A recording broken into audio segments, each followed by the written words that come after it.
What's up, family? Gerald the Bossman here. You're tuned into the Bossman Show on AM 1010, AM 1430, 1055 The King. Check The King out at 105theking.com and the Bossman Show at bossmanshow.com. Hit me up on Instagram, The Bossman Show, Twitter at Bossman Show, and Facebook, Bossman Show. It's the Bossman on your radio. Listen to the Bossman Show with your host, JR, Saturdays at 9 a.m. right here on AM 1010, The King. What's up, good people? BetOnline is your number one source for all your betting needs. The latest odds, lines, and matchup reports for baseball, boxing, golf, and more. BetOnline continues to be the fastest and easiest way to place your wagers, including live betting and your favorite casino and card games available to play right from your phone.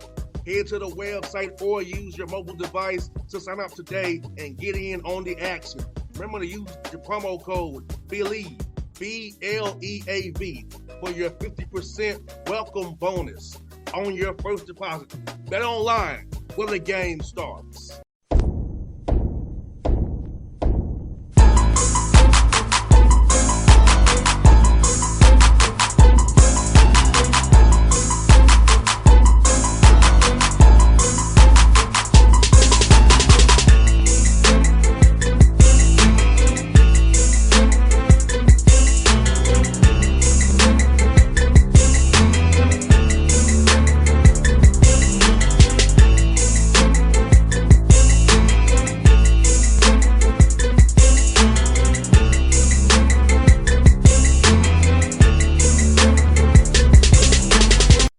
Folks, back on the Bossman Show, friend of the show, right here down the road from us, Clayton State Lakers, Coach Alexander here, a great guy, great person, man.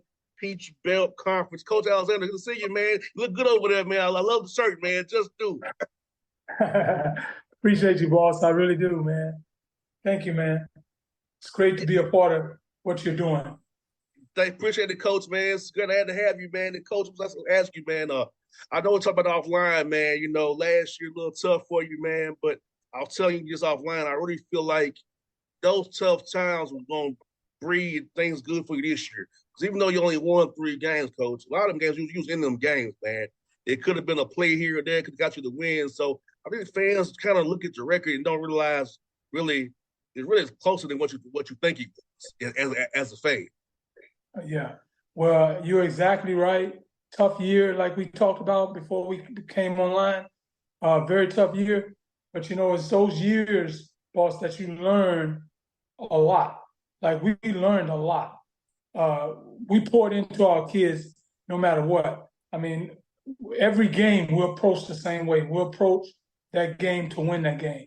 Now, we lost 9 games, like you were saying. You know, people may look at it and say, oh, man, they only won 3 games. We lost 9 games by 4 points or less.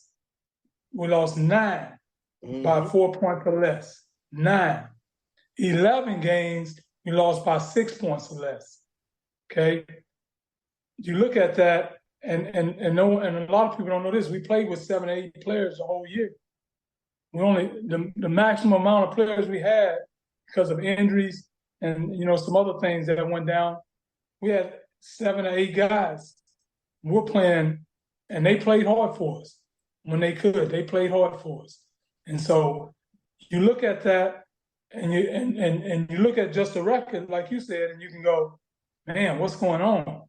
But if you really look at those scores and look at the box score and see how many players we have, you're going, they really did a nice job with what they have, you know. So we didn't have a post player all year. A post player. We played with all guards. Tallest guy that could play inside was 6'6", and he was really a guard. But we had to play him inside because he's athletic, you know. But that's all in the past. We're looking forward to a great future. I'm excited, ready to roll. I wish we could start tomorrow. I hear that, Coach. You know, but you know, about told people last year, man, because I looked at it and I was like, man, he's already playing 7 or 8 dudes, and at one point, dudes gonna wear out, and when it's gonna really hit you late game, and when you're playing 35 minutes a night, you know, you really have It's going to hit you eventually. And, you know, you probably couldn't practice very much. You couldn't really do many shoot around. So, like, people that need to understand. I'm glad that your administration saw what I saw, and others saw what I saw. So I am so happy, and I feel like Coach is gonna make your staff better. It is gonna make the ones who are still there better because they went through something different. And I feel like adversity makes you grow as a person. I'll tell you about my kids. So I say adversity that I've experienced in my life, I'm almost 40 years old, it's made me better. And I know guys in college getting experience at things tough early make them better men when they're my age and your age as they progress in the life journey, Coach. Yeah, yeah. You know, adversity, we told our guys all year. Well, we told them at the beginning of the year, adversity is coming. It's not a matter of if you're going to have adversity. Adversity is coming. And we have to use that adversity to develop our character. We're either gonna drop down and give up, or we're gonna fight. And we chose to fight. And we came up on the short end of the stick most of the time, but we fought. And you can't look at our squad and say they didn't fight, because we were in every game. We were in every game. So, you know, I'm very proud of them. I'm proud of my staff. We came into practice. My staff had to practice. We didn't have enough guys to even go up and down. You know, so it was tough. It was tough. But again, we learned from that and we moved on, and we're excited about what's coming in the future. And Coach, for your guys, man, send them in the gym right now, getting ready for this next season, man. How excited are you for seeing what your guys are doing, growing, developing as players, developing their bodies as well? So to get ready for this slate you got coming up here, man, it's already on your site. Cleveland State Lakers men's basketball right now. There's a lot of teams you're going to be playing, man. So about the guys you have now, man, what they've been doing in the gym and getting better, man. Yeah, they are. I mean, they're doing it on their own. They're doing it. You know, we have great leadership, really good leadership. As you said, our leadership has developed over the last couple of years because of what we've gone through, and the leadership has stepped up. And they have guys in the gym working out. They have guys in the weight room. They're working out. Hey, they go out sometime on their own to the sand pit. They work out. They're doing it. They're putting that work in, you know, and they understand that every day we got to lay bricks.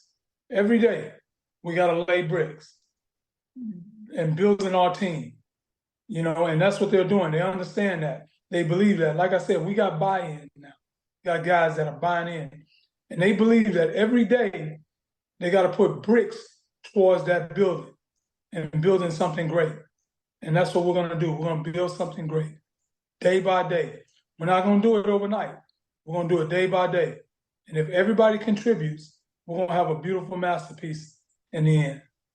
And Coach, it's funny you say that building bricks, laying bricks, because as a child, Coach, my father, when I got out of school, we spent an hour doing basketball, an hour doing football, an hour doing baseball to give me these options and then do homework. From a child, my dad taught me time and place, discipline, and how to segment your time. So, and that's what some of my interns struggle with, Coach.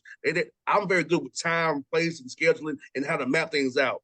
A lot of my interns don't understand that. I'm trying to teach them about value of time, how to map planning, and how to be on time, be punctual, how to do stuff and map things out. And I feel like what you're saying, Coach, my dad added me as a 5-year-old on to now. Now I'm still doing it as almost a 40-year-old and trying to put it into my interns so they can see how positive you can be when you actually lay your bricks foundation and actually map out your time the right way.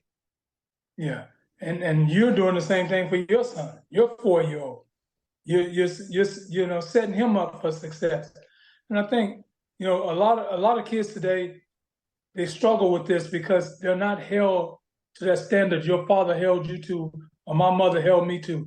They're not held to that standard because, you know, they're so into social media and all these other things that they don't invest. They don't put that work forward, you know. So when you get a group that buys into that, that's how you know you can be special. Because these kids are a little different today than what we were, boss. They're a little different. These kids are more sensitive. Mm-hmm. They want to be told lies, not the truth. Whereas your dad, my mom told me, you ain't gonna get that. How you gonna get that if you making F's? Boy, you better get that. You better get that stuff turned. Well, we can't say that to these kids because now they have to go see a counselor if we say that. But these kids we got are buying in. We're like, you want to win, you want to be champions, take ownership. Take ownership, do what you're supposed to do, lead your teammates, and it starts with you. Don't start leadership by you dictating. Leadership is an opportunity for you to be an example. It's an opportunity for you to showcase, not to dictate. Okay, not to dictate. So but illustrate more than dictate. And that's what we got. We got leaders that are doing that. And Coach, I spoke to a team yesterday about my life story. They were surprised to know that, and this is my job covering the NBA. I do this radio show that I have a lawn care service. I've invested into a barbershop, and I'm a notary. I'm like, well, I decided that, hey, I want to have multiple options in my life. And being a notary, it's always a need for that. Lawn care, there's a need for that. Need to get your hair cut, need for that, Coach. Radio, there's a need for it. So I've gotten into businesses where there's a need for what I can do. And I'm trying to teach these young men that, hey, basketball is a great opportunity to get a degree. My degree is in business. My master's is in psychology. I'm taking the opportunity I was given to go to Tennessee State and maximizing it for good for my family down the road. And you got to look at your personal life beyond the court as true. You always be going to the court too, but there's a time the ball comes off bouncing. And I think that came to me fast. And I had to decide what's my life path. The NBA wasn't in cards. So there now I'm here 15 years later with the Bossman show. I'm a notary. I got a lawn care business and I half own a barbershop. So you gotta look at these things for as the bigger picture, not just the small pictures. I feel like sometimes, Coach, these kids today only see the small picture, which is why they take this NIL money and come off the bench somewhere, and then there's no tape on them that's good. It's costing money overseas because they chose to take this fast money now, not think about the long game down the road. If I stayed at this school, it would be D2 or low D1. I can show my talents. I can get somewhere and make a lot of money for years to come, not just fast money right now. Exactly. You're exactly right, and that's the culture today. The kids want it instantaneously. They want instant success with at least effort and work as possible. And you can't make it in life like that. You didn't get to where you are sitting in that chair working for the Atlanta Hawks, trying to do the quickest thing that you can with as little effort as possible. You had to put effort into everything you're doing. And that's what we try to teach our kids. Everything requires effort. Everything requires energy. Everything requires focus. And most importantly, everything requires time. Okay? When you invest in all of those, you got a chance to be successful. And Coach, if you ever want to talk to your team, I will, man. Or come out there and see your guys. I love to talk to your team and give them some inspiration and pour to your team because I feel like let's do that this year. Let's do that. Helping young men is something I really believe in, Coach, because I know when people help me to get me to where I am today. So I like to pay it forward and help out because I feel like that's my job as a servant leader, to help others and be a beacon to people to see about, hey, seeing a new way and getting information that can help them be better people going forward, Coach. Amen. That's awesome, man. And I'd love to have you come speak. I think it would be incredible for them to see, and I'm not to see another Black man that has made it, that has worked to get there. And I'm not saying that, I just think it'd be encouragement for my kids to see that. And I think a lot of our young kids need to see that, because they don't see that all the time. They don't see Black businessmen. They don't see Black politicians or whatever. And I think they need to see that. And you speaking to them and telling them how hard you work. Nobody gave you nothing. Nobody. The only thing your dad gave you was a work ethic. You chose to accept that. He gave it to you, but you chose to take that. And now it has made you a successful businessman in what you're doing. And I think our guys need to see that. So at some point, I'm going to get you out there before we crank up in November. Yeah, Coach, I told you before, I live in Starbridge. I ain't that far away. Yeah, you're right up the street. Yeah, I ain't that far away. I'm in You're right up Hudson the Ridge street. Road. Yeah, you're right up the street, man. It take you 10 minutes. Yeah, 10 minutes out there. I can be over there right there tomorrow. See you guys, man. It's Austin Railroad test over there, man. So yeah, Coach, I'm big on that, Coach. And I feel like, what you're doing for these young men, man, because you've coached in some difficult situations and you've overcame yourself, and you've always been there the same man. Because I know a lot of guys in business always tell me how cool you are, and how what you've been to the business, and how you're one of the nice guys in this business. And we know it's can be very, very treacherous. Nice guys in this business. Tell me about you all the time. And I'm just happy that you're here to help these young men. Clayton State needs somebody like you there, and I'm glad you are here to help these young men and this university come up even bigger and better, man. Yeah, I really appreciate it. And it's a lifetime goal for me to give back to these young men, to empower them, to help them, to get them to believe that they can sit in that chair, that they can make it happen, it's a daily task, and it's something that I work at relentlessly because I love my kids. I don't care if they have 0 points, 2 points, or 30 points. If you come talk to my guys and take me out of the picture and go, do you think this man loves you guys? They'll say, that man loves us. He loves us. He loves us. And that's the way it is. And so when you have that kind of culture, you have that kind of atmosphere, success is coming. You know it. It's just, it's right around the corner, like I tell my guys. And we're gonna keep laying them bricks every day. Bricks of success. You can lay bricks of success, or you lay bricks of failure. Excuses are bricks of failure. You got an excuse. Oh man, I had to go take my brother here. I couldn't work out. My mom told me I had to go to the grocery store.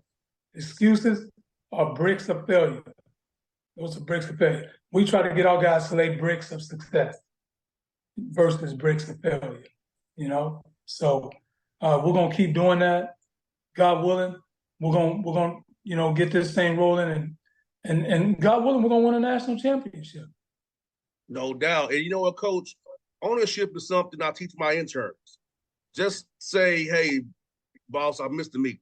You ain't got to lie to me. I'm not gonna. Yeah. Stuff happens. I've missed meets because I got times mixed up, and I say, look, I thought it was this time. I don't run from things that I do wrong. Or if I make a mistake, I just be like, hey man, I thought it was 3:00 and it was 2. My bad. I saw something different. Especially when you get the Outlook invites, sometimes the time zones change, you get twisted. Yeah. And so for me, it's time zones. Like when you send me an invite, sometimes I'm like, okay. Then I'm thinking in my head, no, I was okay. So I missed the meet. I don't try to make excuses for it. I tell my interns, if you make a mistake, own it and move on. We figure it out. Okay, cool. We know what happened. Let's be better in the future. I think too many times, Coach, guys always want to blame somebody else or shift the blame. And I don't believe in that, Coach. I believe this taking the ownership forward, deal with it, take your mess, whatever that is, and move on. Then we're better for it. We try to lie and make up reasonings and try to, it gets murky fast. You're exactly right. You can be with integrity and honesty. To me, it goes a lot further than coming in there and making up some bull crap. My kids, I tell them, I said, you know what? I was team captain when I played ball. And I'll never forget, I was student teaching. And when you student teach, you had to actually be at school like a teacher all day. And my practice didn't start till like 4:00. And I got out of school at like 2. And I was real tired one day. And I said, I'm going to run home and take a quick nap before I go to practice. And I'm a team captain. I nap, that little hour nap turned into a 2-hour nap, and I'm late for practice. First thing I did was walk in that gym, waited for the coach, wait for a break, went straight to coach and said, I fell asleep without an alarm, and I didn't wake up in time. I'm late. I'll take whatever punishment I need. Once we got a break, I'll apologize to my team. I just took ownership, like you said. And I tell my guys, I played ball too. I made mistakes. I turned the ball over. I missed a defensive assignment. But when I was told that I needed to correct it, I owned it. I accepted it. I didn't go, but boss, he should have been in help too. He should have helped me out. No, man, take ownership. Because if you take ownership, you're more than likely gonna get better. If you don't, you won't. Correct. And that was my thing too, coach. My father being a coach, he wouldn't let me not take ownership for the mistakes I made, whether it be whatever sport it was. If I swung at a bad pitch, or I took a bad 3-pointer, or if I didn't run the right route, my dad was on me. He was the first one to be in my grill, was my father. And so, like I said, coach, he put that work ethic in me, he put that discipline in me, he put that ownership to take when I make a mistake, own it. Because he would say, we're all gonna F up sometimes, son. It's how you respond to when you F up. That's right. That's right. You're exactly right. And if these kids could grasp that concept a little better, I think they'll be better off. And that's what, one of our core values in our program is communication. And we tell our guys, you got to communicate. Don't lie. Just be honest. Hey, man, coach, I messed up, man. I missed that class because I overslept and I didn't set an alarm. Now, you do that 3 or 4 times, we got an issue. But if you do that once or twice and you know you messed up, we can talk about that and we can handle that. But, and our guys tend to handle that really well because they know how I am. I'm not gonna go, I'm not gonna curse you out. I'm not gonna do all that. You do it too many times, you're probably gonna be dismissed, or you definitely ain't gonna play. You're gonna sit on that bench and clap for your teammate. No doubt. And you know what, coach? I think the fact of the matter is because you don't cuss guys out. That's a novel thing today. You actually talk to them like people. And I think that's the thing that was my father. My father was stern, but he talked to me like a person. Yeah. It wasn't like I was trying to demean me. I'm less than. He was stern, but he talked to me like a person. And it sunk in better because it wasn't an attack, like a bulldog almost. And people responded better, I think. Yeah. I would say the same thing about me. I'm very stern. I mean, I'll just tell you, here's the deal. This is what we're going to do. I'm not cursing you out. I'm not F-bombing you. I'm not doing all this. Here's the deal. You can leave my practice. You can just leave because you're a disruption today. And you're infecting the environment of the other guys and their ability to learn. You're a distraction. You need to go. I ain't cursing you out. I ain't MFing you. I'm not F-bombing you. Get out. Go to the locker room. Chill out. You might not play the next game. I don't know. We'll see. But get on out. And they know. They know. Sometimes they won't leave because leadership has told them, if you leave, he really is going to bench you. But if you stay in there and take notes of, just sit over there and just clap and just don't say nothing, more than likely he's going to, let you play. So. No doubt, coach. No doubt, man. And last one I got for you, coach, is this, man. So, I mean, tell me this, man. Seeing these young men that you have, man, just really, really grasp it, man. How just happy is it for you seeing these young men really take your coaching and buying in? Because I know as a coach, seeing a young man really just buy in and take coaching, man, that's what you feel good to know that you actually can really mold this clay per se, because they really have bought it and taken what you're giving. You can really mold them into something even better than they thought they could even be. I think it's a simple thing, boss.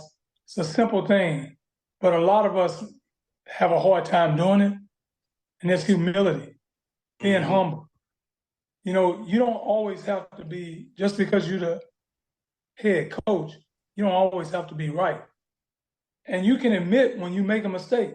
I've come out of a game and walk in the locker room, and the first thing I said was, I made a mistake.